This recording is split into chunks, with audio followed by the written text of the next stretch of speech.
more drink and then I'll leave. Hi, Peanut. I'm gonna need you to come with me right now. I am soaking wet right now. মুক্তির পর থেকেই box অফিসে ঝড় তুলছে X-Men franchise Deadpool and ওলভারিন। সিরিজটির ইতিহাসে প্রথমবারের মতো কোনো সিনেমা $1 বিলিয়ন ক্লাবে প্রবেশ করেছে।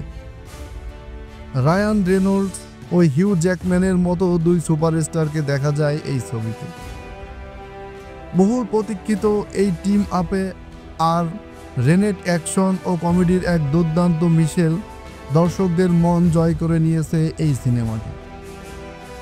2000 সালে এক্সম্যান দিয়ে যাত্রা শুরু করা এই ফ্র্যাঞ্চাইজিটি মাঝে মধ্যে ডেইজ অফ ফিউচার পাস্ট এর মতো মাস্টারপিস ছবি উপহার দিয়েছে, আবার ডার্ক ফনিক্স ছবি দিয়ে চূড়ান্ত হতাশাও দিয়েছে।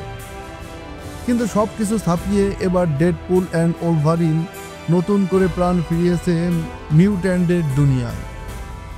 হিউ জ্যাকম্যানের ওলভারিন এবং রায়ান রেনল্ডের ডেডপুলের দুর্দান্ত কেমিস্ট্রি, চমকপ্রদ মাল্টিভার্স প্লট ও হাস্যরসের দারুণ সংমিশ্রণ এই সিনেমাটিকে বারবার দেখার উপযোগী করে তুলেছে।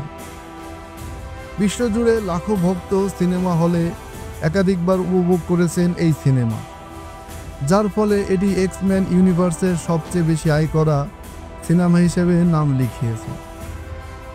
ছবির টিম বলেছে, আয়ের এই রেকর্ড কেবল সাফল্যর মাইল ফলক নয়, এটি প্রমাণ করেছে যে এক্সম্যান ফ্র্যাঞ্চাইজির গৌরব ফুরিয়ে যায়নি।